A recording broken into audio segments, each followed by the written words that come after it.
Bonjour à tous, bienvenue sur ce format replay, un format dans lequel je vous invite à découvrir un ancien épisode du podcast, un épisode qui a déjà été diffusé il y a plus ou moins longtemps. Si vous l'avez manqué, vous le découvrirez.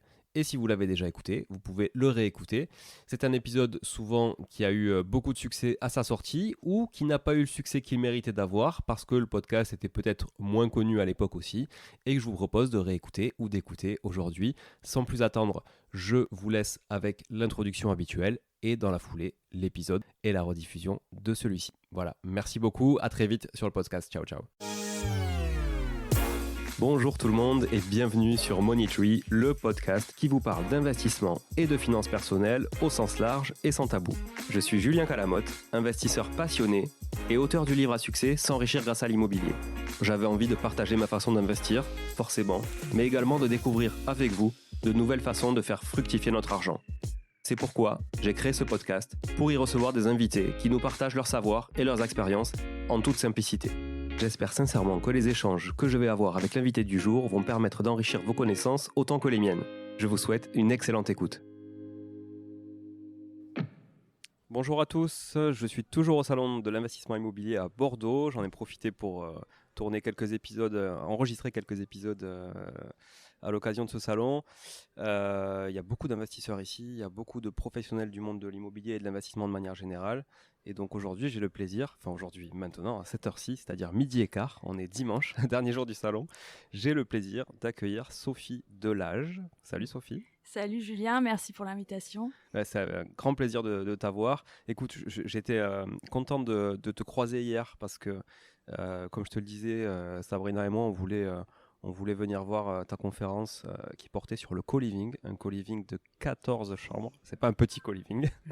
Oui. Et on n'a pas pu le faire parce qu'il y a eu un petit décalage dans l'organisation, donc on n'en veut pas à Thibaut évidemment, mais c'est sûr que du coup ça a un peu chamboulé l'agenda. Même nous qui intervenions sur une conférence, on a été un peu chamboulés. Et du fait de notre intervention, on n'a pas pu assister à la tienne qui était censée être avant la nôtre. Mais je suis très content de t'avoir croisé parce que tu nous as expliqué ce qu'était le co-living, quel avait été ton projet, ce que tu faisais. Et je me suis dit, mais il ne faut pas qu'elle le dise qu'à moi, il ne faut pas qu'elle le dise qu'aux dizaines de personnes ou centaines de personnes qui étaient là ce week-end. Il faut qu'elle le dise à tout le monde. Il faut qu'elle en parle parce que vraiment, c'est chouette ce que tu as fait. Voilà. Donc, est-ce que tu peux te présenter de manière assez large, revenir un petit peu sur ton parcours déjà ? Donc, je m'appelle Sophie Delage, je suis originaire d'un tout petit village de Charente où j'ai grandi dans une famille d'agriculteurs. Donc j'ai eu la valeur travail très intense quand j'étais jeune. J'ai vu tout le temps mes parents travailler dur, épargner, mais ne jamais profiter. Donc en fait, je me suis promis que plus tard, je pouvais m'offrir une vie plus libre et avec de l'argent et des loisirs. Et donc j'ai bien travaillé à l'école et je suis devenue en quelque sorte une working girl à Paris. J'étais chef de projet informatique chez Accenture et ensuite chez un éditeur de logiciels financiers. Et au bout de quelques années, en fait, j'ai vite déchanté. J'étais au bord du burn-out. Donc, j'ai eu besoin d'une pause. Et là, entre deux postes, donc j'étais prête à rentrer chez Deloitte. J'ai eu besoin d'une pause. Donc, en fait, pour rentrer chez Deloitte, il me semble, c'était 4 entretiens. Au dernier entretien, en fait, avec l'associé, je lui ai dit que j'étais pas prête, en fait, d'arriver chez eux pour bosser à fond comme je le faisais auparavant. Ça faisait déjà 4 ans que je faisais ça, sans vraiment avoir de vraies vacances. Donc, j'avais plus d'énergie et je leur ai demandé quelques mois de pause. Et là, donc, je suis partie 3 mois. Donc, il a accepté parce qu'il il m'embauchait pour mon profil plus que pour un projet. Donc, il a accepté. Je suis partie 3 mois en Asie. Et là, moi qui avais jamais voyagé, jamais pris de vacances avec mes parents auparavant, donc c'était vraiment le dépaysement total. Et je me suis rendu compte que il y avait une vie ailleurs et que la meilleure vie, c'était pas de travailler 40 heures ou 50 heures par semaine à Paris, en tailleur, à la Défense, avec une vie infernale. Donc, quand je suis rentrée, j'ai pris ce poste qui m'était dédié, que j'avais convoité depuis longtemps, mais malgré le fait que j'en rêvais depuis longtemps, j'ai pas réussi à me remettre dedans. Donc au bout de 3 mois, durant la période d'essai, j'ai bien réfléchi, j'ai mis les plus, les moins chaque jour, les pour, les contre, si je restais ou pas. Et j'ai finalement décidé de tout lâcher. Donc je ne savais pas du tout ce que j'allais faire ensuite, mais je ne pouvais plus continuer comme ça. Donc une chose que je voulais faire, c'est continuer à voyager. comme j'avais commencé pendant ces 3 mois. Donc j'ai pris un billet aller et je suis partie voyager en sac à dos. Donc en gros, j'avais acheté un premier appartement à Paris durant ces 4 premières années à Paris et je l'ai mis en courte durée. Ce qui a bien marché, je payais mes mensualités et mes charges et ça me payait aussi mon voyage. Donc en gros, vu que la vie finalement de voyage en backpack, ça me coûtait vraiment 3 fois moins cher que ma vie parisienne au final. Donc c'était pas ça qui m'arrêtait. Donc j'ai été jusqu'au bout que j'en avais plus besoin de continuer de voyager. Et finalement, c'est émotionnellement quand on voyage seul. Il y a un moment, les proches et la famille manquent beaucoup. Donc j'ai fini par rentrer. Après 9 mois merveilleux où j'ai rencontré des gens de partout dans le monde et des cultures très diverses. Ça m'a énormément donc ouvert l'esprit et avec développé. Ça m'a aidé sur mon développement personnel. Et quand je suis rentrée, donc du coup là complètement perdue, mais une chose était sûre, c'est que c'était acté, je pouvais pas revenir dans ma vie d'avant. C'était impossible.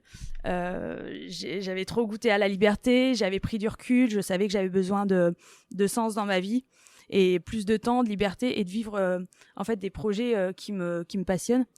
Donc je suis rentrée vers Bordeaux du coup parce que ma famille est en Charente et j'avais fait mes études à Bordeaux et je me suis mis à essayer de trouver des sources de revenus alternatifs. Donc j'ai commencé à faire un petit blog voyage. Ça n'a pas donné grand chose, mais j'ai pu me rapprocher de personnes qui faisaient un peu de business en ligne. Et j'ai commencé là à faire du dropshipping. J'ai fait un petit peu d'argent comme ça. Donc je me suis constitué une petite épargne. Quel secteur ? Des jouets. Des jouets. Voilà, donc j'ai fait un petit peu d'argent comme ça. Le dropshipping, pour ceux qui ne le savent pas, c'est en fait un principe e-commerce sans stock. C'est-à-dire que le stock est porté par le fournisseur et l'expédition se fait direct client par le fournisseur. Voilà, tout à fait. Toi, tu t'occupes que de l'interface finalement qui met en relation le produit avec le client, donc le visuel, le prix, le panier, et après toute la logistique est externalisée. Les publicités stock, surtout. Et tu t'occupes du marketing évidemment, qui est le nerf de la guerre sur l'e-commerce. C'est ça. Et là, à ce moment-là, il y a la LGV qui est arrivée à Bordeaux, donc les prix de l'immobilier augmentaient, il y avait une forte attraction sur Bordeaux. Donc j'avais eu envie de faire un petit investissement et je me suis dit Airbnb ça fonctionnait super bien à Paris quand je suis partie en fait 9 mois. Là Bordeaux commençait à être bien connu avec sa notoriété avec le vin également. Je me suis dit pourquoi pas le faire à Bordeaux. En plus avec la LGV qui rapproche Paris à Bordeaux en 2 heures. Donc j'ai fait des visites et j'ai trouvé un tout petit studio tout délabré, tout moche et je me suis mis à faire les rénovations toute seule. Et là, j'ai vraiment pris beaucoup de plaisir à prendre toutes les décisions sur la déco, sur les matériaux.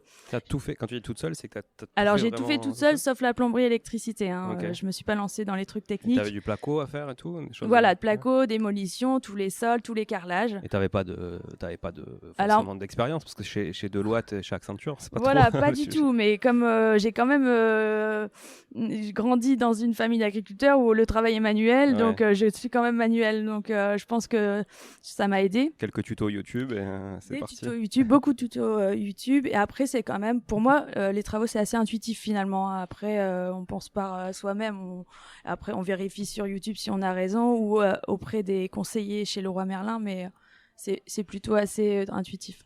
Donc j'ai pris beaucoup de plaisir et je l'ai mis en location, ça a marché.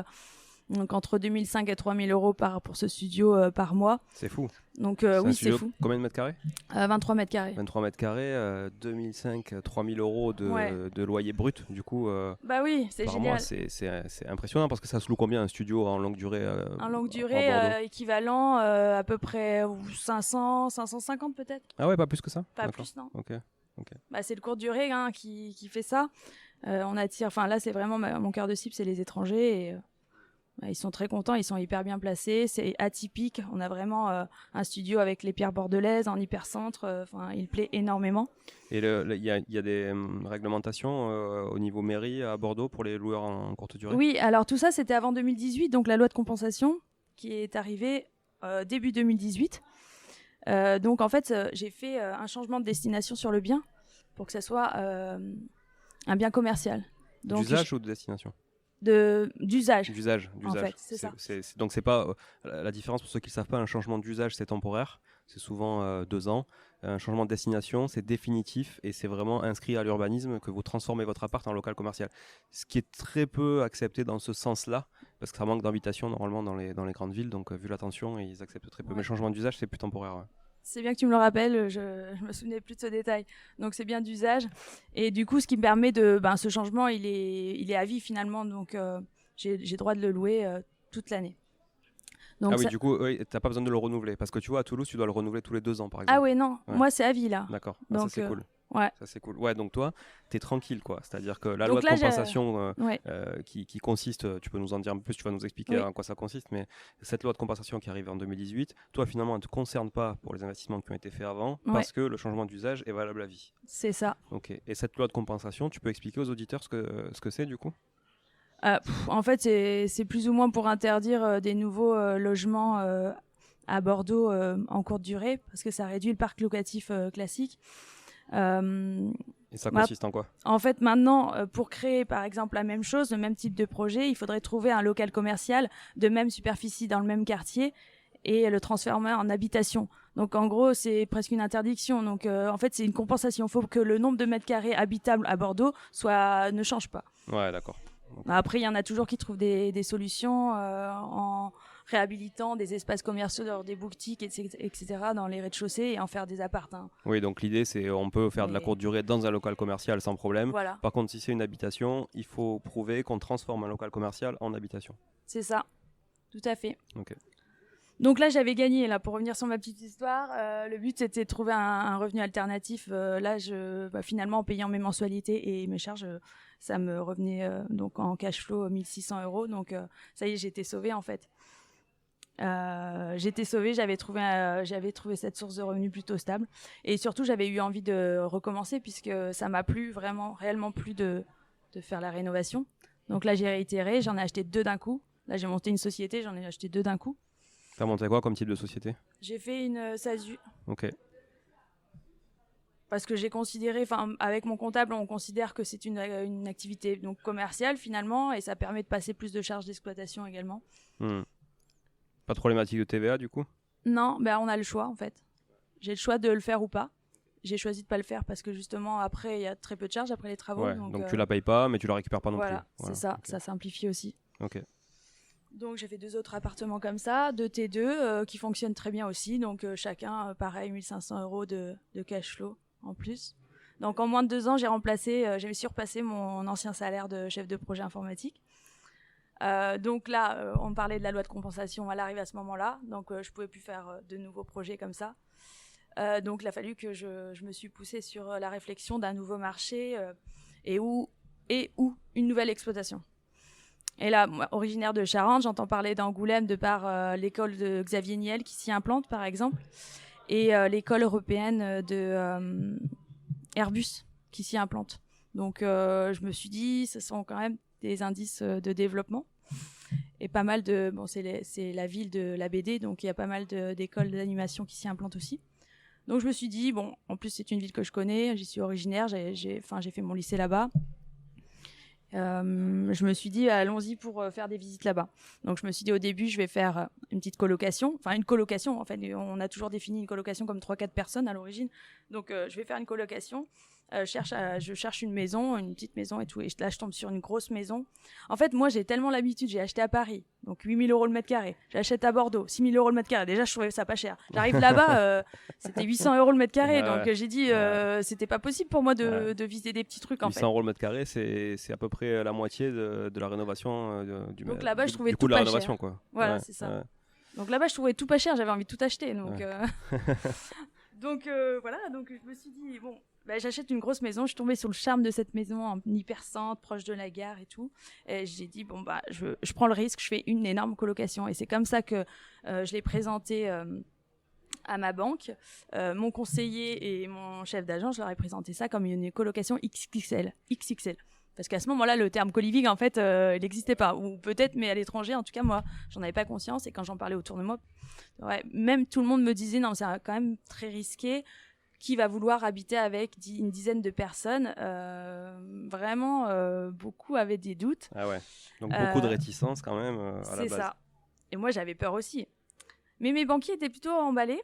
même mon chef d'agence m'a dit Sophie, vous êtes visionnaire. Ça m'a fait rire, mais Ça fait plaisir aussi. ça me fait plaisir, ça m'a fait rire. Mais plus tard, pendant les travaux, la phase travaux, ce terme co-living est arrivé. Il y avait des articles qui parlaient de ça, ça se développait en France, et du coup, je me suis dit c'est bon, ça va marcher. Je suis en train de faire ça en fait, donc je peux au moins mettre un vrai nom dessus. Donc c'est un co-living que je suis en train de faire. Donc voilà, donc j'ai passé. Alors la petite histoire, c'est que j'ai signé l'acte d'achat juste avant le confinement et j'ai décidé de me confiner dedans. Ah oui, pour faire les travaux. En fait, je me suis dit autant pas perdre de temps. Donc, j'ai commencé à travailler sur les plans, sur chercher des artisans, les devis, organiser, faire des plannings et la démolition. Donc, c'était une expérience parce que cette grande maison, elle était délabrée, c'était un peu flippant. Des fois, il fallait que petite histoire, anecdote, j'allais dans le sous-sol pour ouvrir ou fermer l'arrivée d'eau chaude, d'eau générale. Et je courais limite parce que c'était flippant. Et aussi, je démolissais la plupart des isolations. Je détruisais des cloisons. Donc, il y avait de plus en plus de courant d'air. Ça passait entre les planchers et tout. Donc, j'avais un petit chauffage d'aplomb. Je faisais sauter quasiment toutes les prises qui restaient à force. Donc, c'était vraiment une expérience. Sans voir personne pendant un mois. Et c'est quand même... Il y a un environnement quand même autour ou c'est plutôt isolé aussi? Ah non, c'est en hypercentre. C'est en hypercentre. Donc, vraiment, mais il y a pas de terrain autour. C'est vraiment... Non, c'est quand même du monde à gauche et à droite, quoi. Voilà. Okay. Et puis même à gauche, il y a une grande prison. L'histoire, c'est que d'un côté, j'ai la prison, de l'autre côté, j'ai les flics, en fait. Ah ouais, il y a une prison en hypercentre. Ouais. Ah ouais. Une vieille prison, toute en pierre, c'est... Ouais. Mais elle est encore... Elle est encore active. En service, ça? Ouais. Ok. Donc toi, tu t'es emprisonné là-dedans aussi, finalement. Emprisonné. En même temps, j'étais très excitée de commencer ce projet. Et puis, je me suis dit, en plus, je perds pas de temps. Non, j'étais plutôt fière d'être dedans et d'avancer. Donc, en gros, ce projet, il m'a pris 14 mois full-time. Vraiment full-time. J'ai pris aucun week-end. En gros, j'ai pris 4 jours off. Mon anniversaire, 1 jour à la plage. Noël, le premier de l'an. Ouais, ok. Et toute seule? Toute seule, non, j'ai pris des artisans. Les entrepreneurs, mais je veux dire, c'est toi qui as piloté ça toute seule, quoi. Voilà, j'ai piloté ça toute seule. J'ai pris des artisans pour la plomberie, l'électricité, une grosse partie du placo, une grosse partie de la peinture aussi. Et moi, j'ai fait toute la démol, j'ai fait tous les sols, toutes les salles d'eau, tous les carrelages, toute la pose de la cuisine, et tout l'extérieur, enfin, après toute la gestion. Tout à l'heure, je parlais de toi avec une personne et cette personne me disait que niveau travaux, tu avais l'air très très calé et surtout tu t'étais vraiment beaucoup impliqué et que tu mettais la main à la pâte, quoi.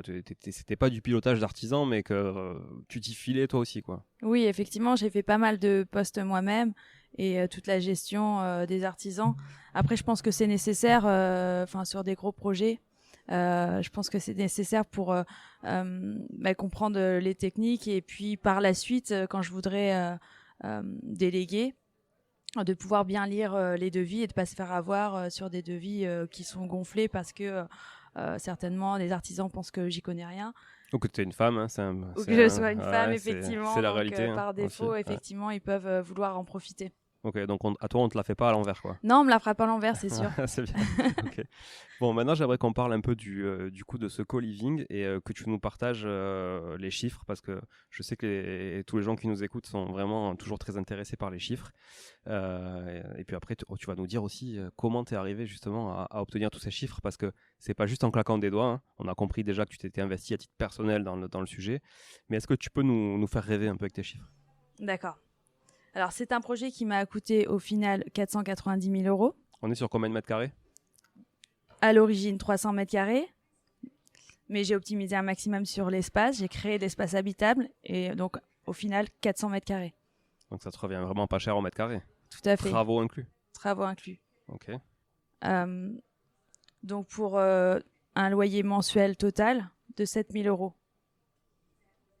7 000 € de loyer, donc ça fait 500 € la chambre, 14 chambres.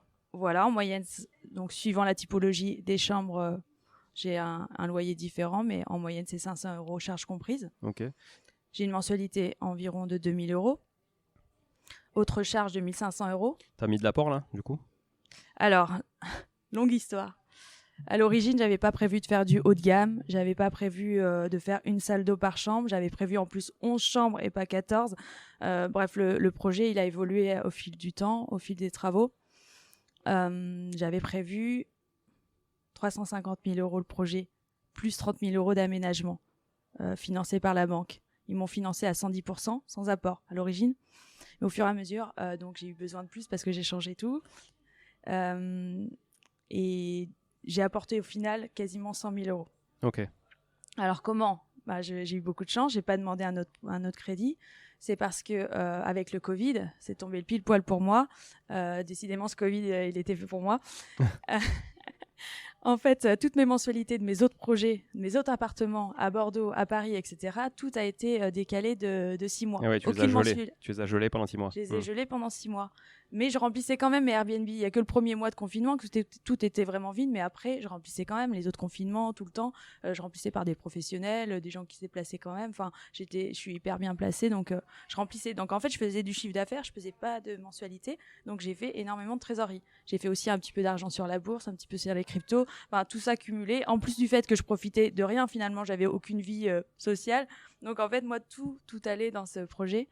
Et au final, voilà, ça m'a coûté 100 000 € de plus, mais que j'ai fourni moi-même. Ok, intéressant. Donc, c'est pour ça que tu n'as entre guillemets 2 000 € de mensualité et pas plus. Exactement. Si tu avais dû emprunter les 100 000 de plus, ce serait plutôt à 2005, quoi. Voilà, ouais, okay. Tout à fait. Bon, ce qui est déjà quand même très confortable avec 7 000 € de loyer en face. Hein. C'est ça.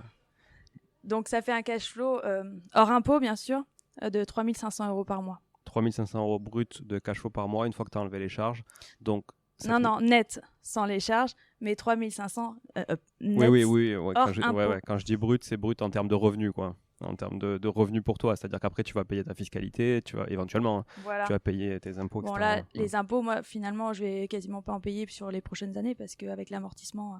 Bon, sauf que mon comptable, la dernière fois, m'a dit que c'était tellement rentable que ça va être compliqué. C'est ça le problème des projets trop rentables, c'est que... Mais on va faire des frais kilométriques, on va se débrouiller, il y a des petites astuces quand même. Ouais. Attention, projet trop rentable. Plus de resto, plus de frais kilométriques. C'est ça. Ça va le faire. Et puis quelques petits sujets informatiques, un petit ordinateur. Ou des formations sur un kite, sur un yacht en Égypte, comme j'ai fait cette année. Ah ouais, ça c'est la boîte qui l'a payé. Bah oui, évidemment, c'est une formation IMO. C'est vrai, j'ai vu Kite and Business. Voilà. C'est ça. Tout ça, ça passe dedans. Ok, donc c'est chouette. Donc 3 500 € de cash flow. Donc si on t'écoute comme ça, finalement, si on en reste là et qu'on arrête l'épisode, on se dit putain c'est génial. Ça vend du rêve. Je vais emprunter 400 000 balles à la banque et puis je vais arrêter de bosser et je vais gagner plus d'argent qu'à passer 4 heures dans les bouchons par jour, quoi. C'est ça, bon, ça fait rêver. Mais malheureusement, voilà, comme j'ai dit, ça m'a pris 14 mois de ma vie, donc c'est pas rien. Et j'ai fait énormément d'optimisation. Alors, c'est quoi, quand tu es parti dans ce projet de co-living, c'est quoi ta vision du co-living à la base ? Toi, est-ce que à la base, ton concept à toi, quoi. J'ai voulu faire un endroit tel que moi-même j'aurais aimé le vivre. Alors l'idée, c'est de pouvoir de vivre en communauté avec plein de gens, mais en même temps, j'aime mon intimité. J'aime mon confort, j'aime le silence, j'aime pouvoir me ressourcer dans ma chambre et ne pas partager par exemple ma salle d'eau. Donc j'ai fait une salle d'eau par chambre.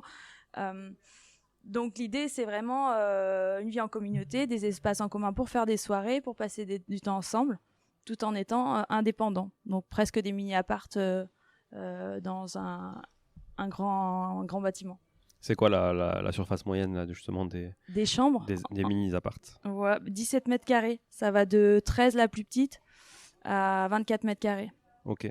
Ah ouais, donc c'est royal, 24 mètres carrés. 24 mètres carrés au sol, en fait, sous les combles. Ah, okay. C'est pour ça que... C'est là où tu es allé grappiller de la surface, voilà. Du coup. J'ai grappillé le maximum de surface.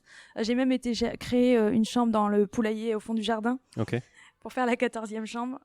J'ai longuement hésité, mais au final, le locataire est hyper content. Bah ouais, parce que lui, il a un petit extérieur, il a personne en haut, personne à côté. Voilà, il est tout seul dans son petit... en fait, il appelle ça ma van life. Parce qu'en fait, pour monter sur son lit, vu que c'est tout en long, pour monter sur son lit, il peut même pas aller sur les côtés, donc il saute sur son lit. Et tu lui as laissé les poules ou pas?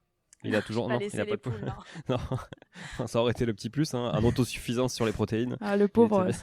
Non, c'est nickel, c'est propre et c'est pas comme le poulailler. Bon, ok, donc cool. Et qu'est-ce que tu as d'autre dans ton concept aujourd'hui qui fait de ton co-living un truc un peu plus haut de gamme? Déjà, je fournis le ménage des communs.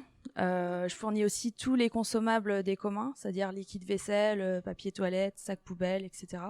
Donc, il y a une personne qui vient chaque semaine pour fournir tout ça et faire le ménage, l'entretien du jardin. Et puis aussi, j'ai choisi des matériaux et des aménagements confortables. Combien ça te coûte, ça, ces services que tu apportes à tes locataires? Par exemple, le ménage et le refoulement des consommables, je paye 15 € de l'heure une personne qui vient 3 heures par semaine, donc 45 € par semaine. Ouais, donc ça te coûte pas grand-chose, quoi. Non. Hein. 180 € par mois, 200 € par mois, quoi. Voilà. Ouais, sur les 7 000 de loyer, c'est pas ça qui va te... C'est un confort qui est nécessaire pour le coup. Vu que 14 personnes, ça serait compliqué après de dire chacun fait le ménage. Enfin, c'est compliqué. Après, ça n'empêche pas qu'il faut mettre un planning en place pour qu'il y ait 2 responsables minimum par semaine pour la gestion du quotidien. Vider les lave-vaisselle, sinon personne ne veut le faire, ou sortir les poubelles. Donc Ah ouais? là, c'est moi qui l'ai mis en place au départ, un planning avec 2 personnes par semaine. Maintenant, il continue à le faire parce que sinon, ça serait vraiment... personne n'a envie de le faire. Finalement, ça revient tous les jours. Ouais, de ouais, lave-vaisselle, ouais. Ils sont pleins tous les jours. Non, c'est plein de petits trucs du quotidien comme ça, effectivement, qu'il faut anticiper, ouais. Voilà. Ok. T'as quoi d'autre, du coup, dans des trucs un peu différenciants dans ton co-living? T'as fait, par exemple, toutes les chambres, elles se ressemblent? Ou t'as fait des chambres différentes? Ça dépend de la typologie déjà, ce que j'ai comme espace, comment c'est fait. Mais après, moi, j'ai vraiment kiffé faire parler ma créativité. Donc, en fait, quasiment toutes les salles d'eau sont différentes. J'ai kiffé prendre des carrelages qui me plaisaient et faire des associations qui me plaisaient, des couleurs. Donc, non, elles sont pas toutes pareilles, mais elles se ressemblent. C'est un peu le même style. Vous pourrez regarder sur ma page Instagram, elle s'appelle Coloc Saint-Roch. C'est tout le même style, un peu dans le thème d'une vieille maison en fait, mais modernisée. Ok, bon, chouette.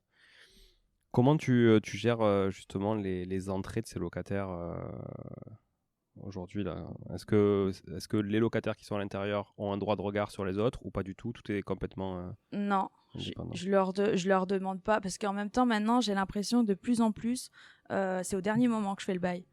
Donc je mets une annonce, en fait on reçoit un préavis, donc 1 mois minimum avant, c'est la loi. Du coup je mets l'annonce directe, je me dis je me dis que c'est court comme temps pour chercher quelqu'un. Et au final, à chaque fois c'est la dernière semaine que finalement je conclue un bail. Ok, ouais, donc tu t'y prends pas trop à l'avance et tu fais ça à distance? Je fais ça à distance. La majorité du temps, il n'y a même pas de visite parce qu'en fait, je choisis que des gens qui viennent extérieurs d'Angoulême pour l'esprit de cohésion parce que c'est nos gens du coup qui vont connaître personne à Angoulême, donc ils seront plus à même de vouloir créer des liens avec les colocataires. Et puis, ça permet aussi d'éviter les débordements. Si tout le monde vient d'Angoulême avec 10 amis, ils font vite des fêtes à 100, 150 parce que 14 personnes avec 10 amis, voilà, ça va vite Ça fait compter. du monde. Donc, mon choix, c'est de prendre des jeunes actifs, déjà plus calmes aussi que des étudiants, et des gens qui viennent d'ailleurs, qui sont là pour des missions ou pour les nouvelles entreprises qui s'implantent à Angoulême. Ok. T'as combien de recul aujourd'hui sur ce co-living? Alors, au final, j'ai commencé à louer la première chambre en février 2020. Et au fur et à mesure que je finissais les chambres, j'habitais dedans en fait. Au fur et à mesure que je finissais une chambre, je mettais quelqu'un dedans. Donc ça me faisait... Février 2020? Non, février 2021. 2021, Ouais, excuse-moi. okay, ouais. Donc du coup, ça me permettait d'avoir des premiers loyers qui rentraient. Parce que là, j'étais à sec, je mettais tout dedans. Donc dès qu'il y avait une chambre de terminée, et la triple cuisine était finie, donc le premier espace en commun était fini, la chambre était finie, je mettais quelqu'un dedans. Et à chaque fois, donc quasiment toutes les 3 semaines, un mois, je faisais rentrer quelqu'un dès que je finissais une chambre. Et jusqu'à la dernière où j'ai quitté les lieux et j'ai loué ma dernière chambre. C'était en septembre l'année dernière. Et tu faisais quoi là quand tu habitais dedans justement? Tu faisais d'abord dernier étage, après en dessous Oui, c'est mieux de commencer à finir le deuxième étage et on descend. Et ouais, parce que pour la poussière et tout ça, voilà. les travaux. Ouais, c'est plus recommandé. Okay. Ok, donc septembre 2021, t'avais tout fini. Voilà. Ok, donc là t'as un peu plus d'un an de recul plein. C'est ça. Ok, t'as eu turnover depuis? Alors turnover, j'avais prévu un turnover par mois à peu près, et finalement c'est même beaucoup moins. Les gens s'y plaisent bien, donc j'ai dû en avoir 7 ou 8 en un an. Ok. Ouais, donc ça fait, on va dire, 2 ans en moyenne, quoi. Ça veut dire que les gens restent 2 ans en moyenne, quoi. Voilà, Après. si on part sur ce principe, En ça tout cas, serait sur ça. cette base-là, ouais. Ouais. Ok, donc ça, c'est plutôt cool, finalement. C'est plutôt cool. Après, cool et pas cool parce que j'ai envie d'augmenter les loyers tellement qu'il y a de la demande. Donc, à chaque fois qu'il y a quelqu'un qui s'en va, ça me permet d'augmenter le loyer. Donc, je récupère 10, 20 ou voire 30 à chaque fois en plus. Donc, Et ça génère pas des discussions entre les locataires? À toi, tu payes plus cher, moi, je paye moins cher. Non. peut-être, mais bon, les chambres s'y prêtent.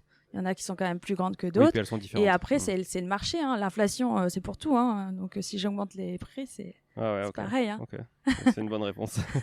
Ça marche. Voilà. Donc, vu que tu es quand même assez calé sur les chiffres, comment tu as optimisé, toi? Qu'est-ce qui a fait que tu arrives à cette rentabilité, justement, et à ce coût au mètre carré qui est quand même dérisoire? Parce qu'aujourd'hui, quand tu discutes avec quelqu'un qui fait des travaux et des rénovations, et moi, c'est mon cas, franchement, si tu veux faire du haut de gamme, tu es à 1500 € du mètre carré en réno. Donc là, toi, tu es à 1000 € tout compris avec l'acquisition. Donc comment tu as fait? 1300 € le mètre carré après, ça fait, oui, après acquisition. Eh bien, il y a plusieurs points. Déjà, j'ai fait beaucoup de travaux moi-même. Donc là, j'ai évalué approximativement, ça m'a fait économiser à peu près 80 000 €. Ensuite, j'ai économisé sur les achats. Donc, pour l'aménagement, je surveillais les ventes aux enchères. Donc ça, faut prévoir à l'avance. Donc c'est ce que je me suis dit. En plus, j'ai ma meilleure amie en fait qui est commissaire-priseur à Drouot. Donc elle m'a dit. Mais non, mais c'est facile aussi. Non, mais c'est pas. Mais elle m'a donné ce plan. Elle m'a dit, mais il faut que tu te fournisses, voilà, comme ça, tu vas faire des économies de ouf. Et je suis tombée sur une liquidation d'un magasin Alinéa à Paris. Il y en a eu beaucoup, effectivement, il y a quelques mois. Ouais. Voilà. Donc ça, nickel. C'est de la préparation, c'est du boulot. Hein. Pendant une journée, je préparais les objets, les meubles que je voulais et le prix que j'étais prêt à mettre. Et toute la journée, j'étais devant la vente sur mon ordi et j'ai acheté tout l'aménagement pour toute la maison. Donc j'en ai eu pour 10 000 € avec les frais de livraison 1200, je crois que j'ai payé. Et au final, c'était à l'origine, les prix d'origine, la totalité, ça pouvait faire 35 000 €. Donc ça fait vite quelques milliers d'euros qui sont importants dans la renta. Sur du matos qui est neuf. C'est ça, surtout sur du matos qui est neuf et en plus qui augmente la valeur perçue parce que normalement j'aurais pris quoi? Certainement Ikea. Ouais. Et finalement c'est beaucoup moins moins qualitatif visuellement et en plus réellement. Et dans le temps aussi. Et dans le temps. Donc là, j'ai mis que des canapés en cuir, donc c'est génial, quoi. J'aurais pas mis ça du tout. Hein. Des canapés à 2 000 €, je les aurais pas mis. J'aurais mis des canapés à 1 000 €. Là, j'ai des canapés en cuir à 1 000 € alors que j'aurais dû les payer 2 000, quoi. Et ça va, ils sont bien revenus là récemment j'y vais régulièrement en fait. Ouais. Quand je peux, c'est moi qui fais les états des lieux d'entrée et de sortie. Ça se passe très bien. Il y a pas, je touche du bois, mais il y a pas de débordement. Il y a pas de parasites qui pourraient des personnes qui pourraient faire basculer la coloc. Il faut faire attention à ça parce qu'il en suffit d'un des fois qui ramène des mauvaises fréquentations et que voilà. Ouais, et puis c'est surtout la responsabilisation en fait sur 14 locataires qui a fait l'écorche sur le canapé en cuir, quoi. Qui a écorché ce canapé? Ça, dans tous les communs, ça sera toujours le problème. Quand il y a un truc de cassé, personne ne voudra se dénoncer. Donc du coup, oui, c'est toujours la question. Parce que finalement, ton dépôt de garantie, il te sert qu'à garantir tout ce qui se passe dans la chambre. Dans la chambre uniquement. Donc, tout à fait. Il est même peut-être surdimensionné pour une chambre finalement. Ouais, c'est ça. Parce que tu prends quoi, 1 mois ou 2 mois du coup?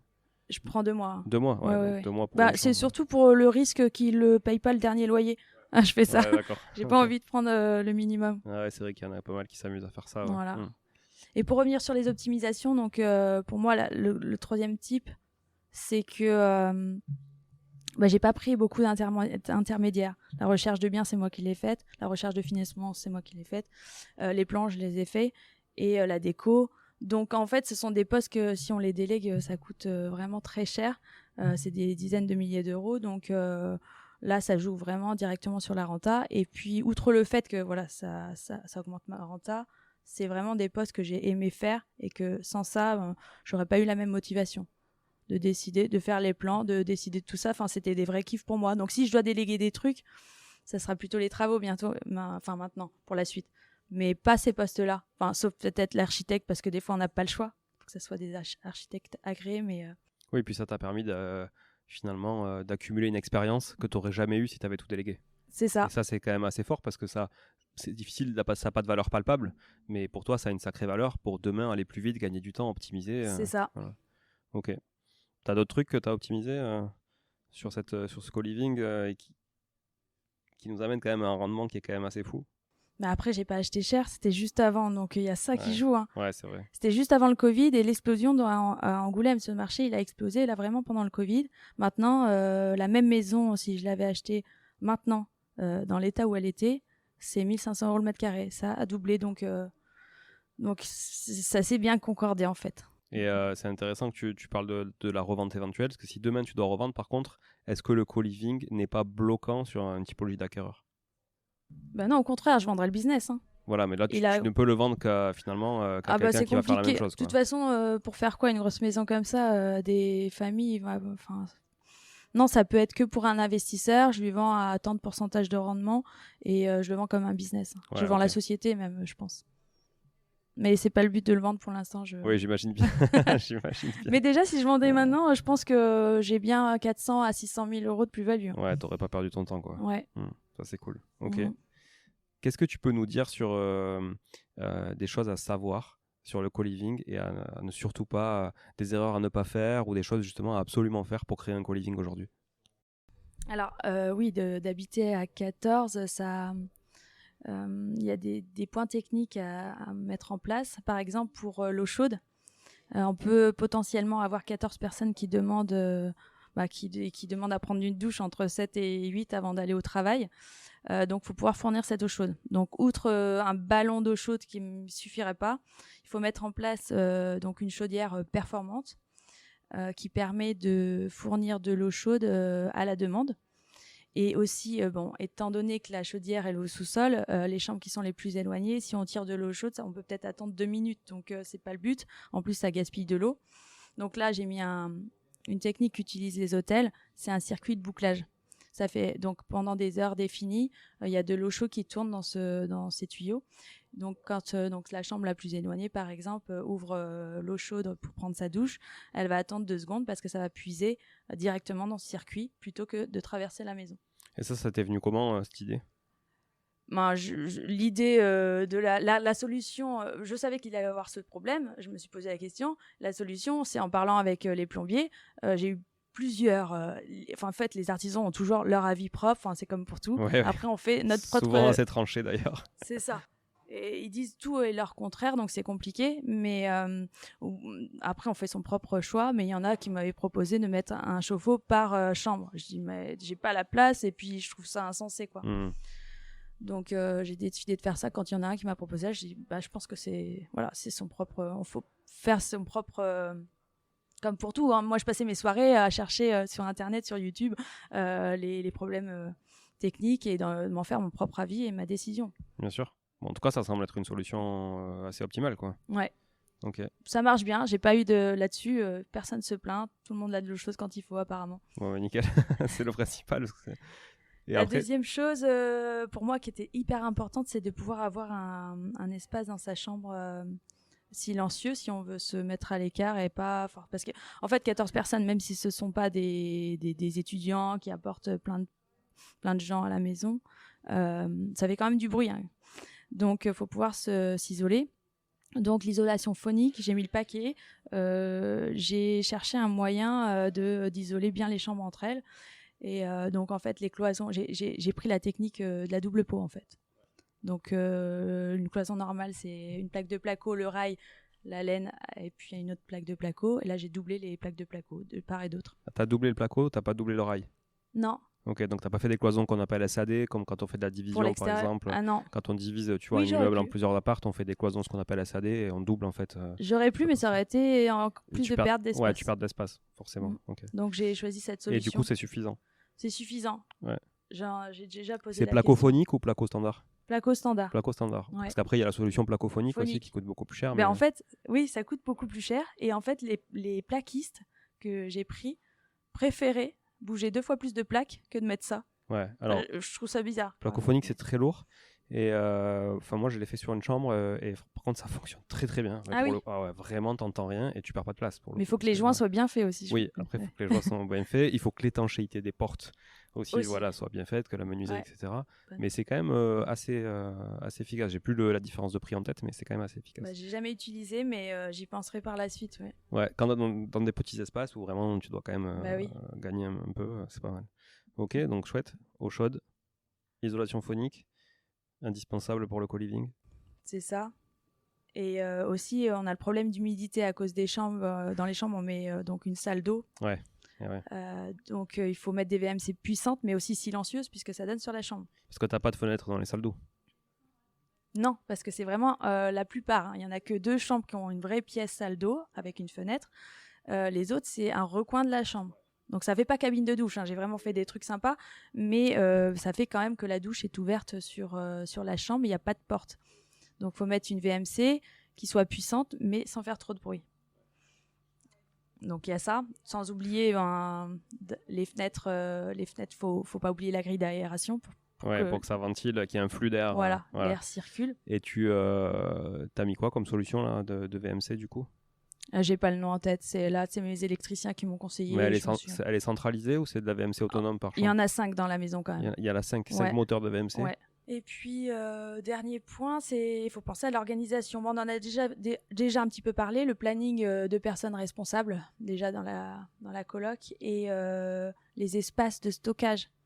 Donc moi, j'ai pris la décision d'étiqueter les frigos, par exemple. Donc en fait, j'ai mis un gros frigo américain, donc à partager pour 4 personnes, et tous les autres, c'est des frigos sous plan de travail, et un frigo sous plan de travail pour 2 personnes, associé à un placard juste au-dessus pour les 2 mêmes personnes, et je mets chambre 1, chambre 2, chambre 1, chambre 2. Donc j'ai fait ça pour tout, ça permet de... même les nouveaux, en plus, quand ils sont peut-être un peu timides, au moins ils savent où ils mettent leurs affaires, et il n'y a pas de discussion, quoi. Chacun ses places. Ouais, très bien pour le stockage. Donc ça me fait rebondir sur la partie cuisine. Si tout le monde veut cuisiner en même temps, avec une plaque induction 4 feux, ça va être compliqué. C'est pour ça que j'ai mis, j'appelle ça la triple cuisine. C'est qu'une seule cuisine, mais c'est pour moi une triple cuisine parce qu'il y a 3 points pour cuisiner, donc 3 plaques avec 4 feux, plus 3 éviers. C'est génial, j'adore. Franchement, c'est vraiment un truc, un concept. Du coup, potentiellement, il peut avoir 1, 2, 3, 4, 6 personnes qui cuisinent en même temps. 2 sur chaque feu, ça se fait très bien, quoi. Ouais, carrément. Ok. Et la partie buanderie, pareil. Buanderie, 2 machines à laver, 2 sèche-linge. 2 machines à laver, 2 sèche-linge. Ok. Ça tourne tout le temps aussi, hein. Ouais. Les lave-vaisselle, il y en a 2, ça tourne tout le temps, enfin une fois par jour les 2. Et les machines, à chaque fois que j'y vais, ça tourne. Ouais, normal. Et comment ils étendent le linge? Tout au sèche-linge? Tout au sèche-linge. J'ai mis des fils dehors, mais ils n'utilisent pas. Ils ne l'utilisent pas, ouais. Sèche-linge, c'est la facilité. Ils payent pas les lecs en plus. Ouais, c'est donc, ça. Ouais, c'est dur de leur dire de faire ça. Ouais. Non, après, ça fait partie du lot. C'est pas grave, quoi. Ok. Bon, cool. Effectivement, c'est vraiment des trucs pour quelqu'un qui n'a pas fait de co-living, tu vois, comme moi, j'ai jamais fait de co-living. Je me dis, c'est des trucs à penser. Et puis finalement, ça doit être hyper atypique quand tu rentres dans une cuisine comme ça avec 3 plaques, 3 éviers. Au final, si tu prends une photo isolée que tu sais pas que c'est un co-living. Alors attends, j'ai une anecdote là-dessus. Il y a eu un contrôleur pour l'installation du gaz. Il est arrivé, il dit c'est une école de cuisine. Non, c'est une colocation. Non mais c'est clair, ça fait un peu, de toute façon ça fait collectivité quoi, hein, forcément. Alors encore la buanderie ça va, je trouve que c'est light, tu vois, c'est pas une laverie quoi, ça va, t'es pas taille laverie. Mais la cuisine oui, elle impose. J'imagine. Donc allez voir les photos sur la page Insta, donc c'est coloc-du-bas Saint-du-bas rock, voilà, ROCH. Ouais, parfait. Et allez voir les photos et tout ça, je pense que c'est quand même assez inspirant comme sujet. Ouais. Ok. T'as d'autres tips à nous donner sur la ça c'est les particularités techniques principales. Après pour le bail, bien sûr le bail individuel, hein. Ouais, par chambre. Obligé, hein. De toute façon le collectif ça serait ingérable. Ouais, sur 14 ça, c'est compliqué, déjà sur une coloc de 3-4 chambres c'est compliqué donc c'est ça. Ouais. Okay. Donc, ça marche très bien. Et comment tu gères sur place quand il y a, je sais pas, il y a un problème de plomberie, un truc, un dégât des eaux, comment tu fais? Je suis assez réactive pour l'instant. Ouais. Et c'est toi du coup qui a le contact direct avec chaque locataire? Ouais. En fait, j'ai fait une discussion WhatsApp. Je partage toutes les informations techniques ou s'il y a un problème.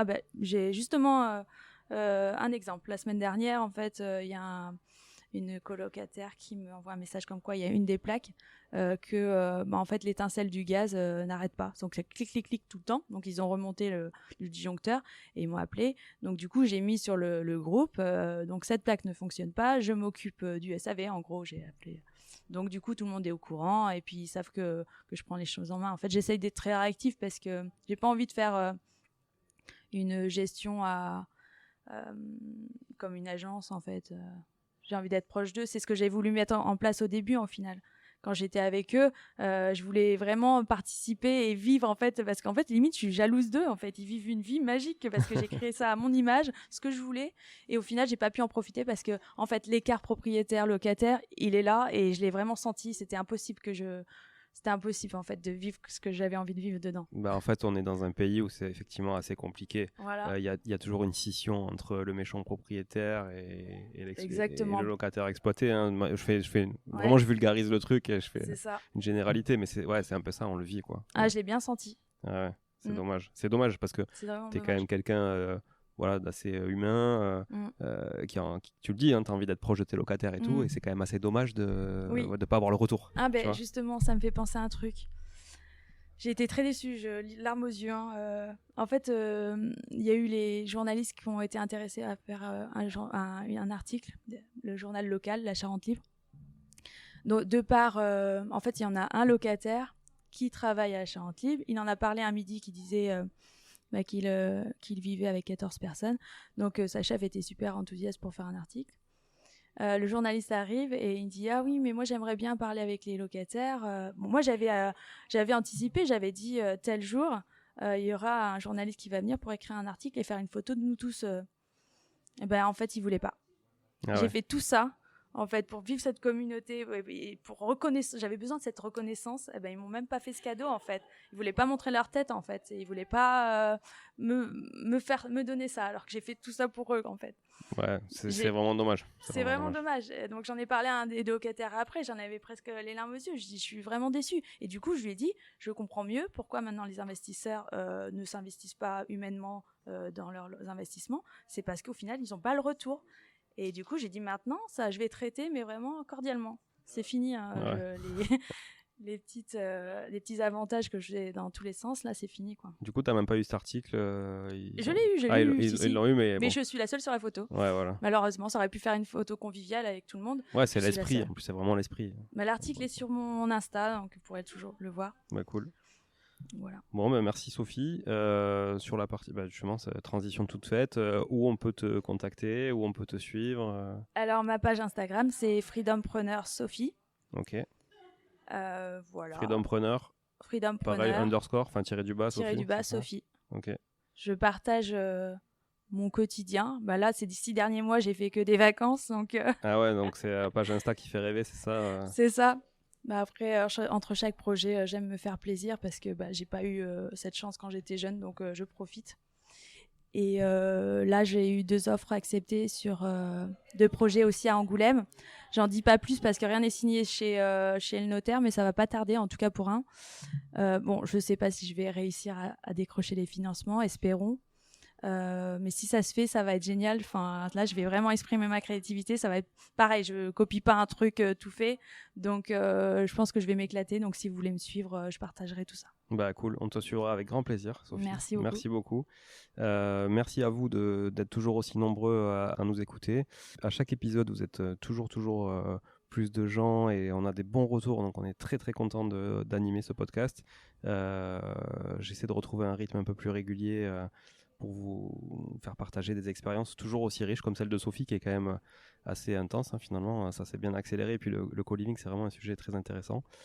Donc je vous le rappelle, ce podcast il est gratuit, hein, forcément. Voilà, vous pouvez l'écouter sur n'importe quelle plateforme, en voiture, en courant, dans les transports, ce que vous voulez. Honnêtement, ça me prend pas mal de temps, ça me coûte un peu d'argent, ça me rapporte absolument rien. Donc si vous voulez vraiment laisser un petit peu de retour, comme disait Sophie tout à l'heure, on parlait de retour par ses locataires, juste laissez un commentaire 5 étoiles sur votre plateforme préférée et partagez le podcast autour de vous. Suivez notre page aussi, c'est Money Tree Podcast sur Insta, Money Tree Podcast aussi sur LinkedIn. C'est important parce que c'est un réseau que j'essaie de développer aussi de plus en plus. Donc merci beaucoup de votre écoute et encore merci Sophie. Merci j'espère Julien. que tu as aimé l'expérience. J'ai adoré. Voilà. Ok, à bientôt. Merci, Ciao. au revoir. Bon, si vous êtes là, c'est que vous avez écouté jusqu'au bout et a priori, l'épisode vous a plu. Si c'est bien le cas, n'hésitez pas à le partager autour de vous. Notez ce podcast sur Apple Podcast et Spotify en laissant un commentaire 5 étoiles.